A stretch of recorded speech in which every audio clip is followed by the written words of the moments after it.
Pistons, let's talk. Unsure about the recent reports of the latest trade with the Pistons. Of course, while recording this, something else could have took place or whatnot. But in the meanwhile, let's discuss this. I want to say unprecedented type move or potential moves, or just this potential positioning of the Pistons by the Pistons front office and so forth and so on. And okay, let's say it this way: the Pistons are a playoff team. They're not a play-in team. They're a playoff team. They just traded for KJ Mark, right? KJ Jr., right? And they inquired 2 seconds. Now, if I'm hearing correctly, I believe it was Kuka Hill that mentioned that the Pistons they was going to take his contract and put up under the mid-level. If that's the case, because I believe they do have a 7.9 mid-level exception, which would be his contract.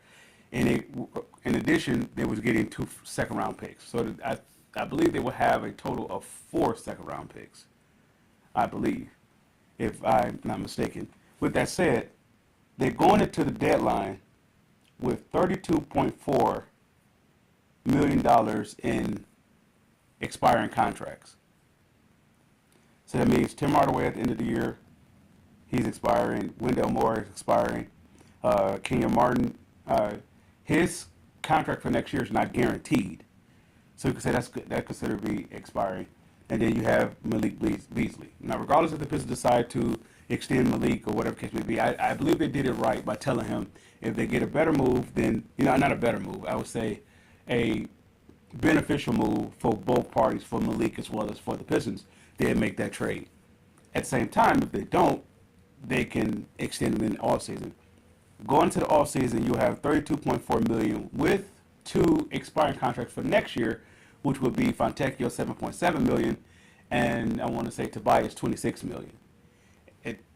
And not even including that they haven't even touched their salary cap for this year, so they can get a player or players, or up under that whatever, and maybe absorb the contracts or such with the $14 million of cap space, and they may collect more draft picks, maybe more seconds. Now, what does that mean? If they have 4 now and they were to gather up some more second round picks, you could. I don't know how the value is for second round picks as a combination of such. You could put them all together and you could make a move with that. But nonetheless, the Pistons are in a great position. $32.4 million in expiring contracts next year. At the end of this year, not next year, at the end of this year. And going into next year, you'll have 2 expiring contracts in Fontecchio and Tobias. So Detroit, at this deadline, the off season,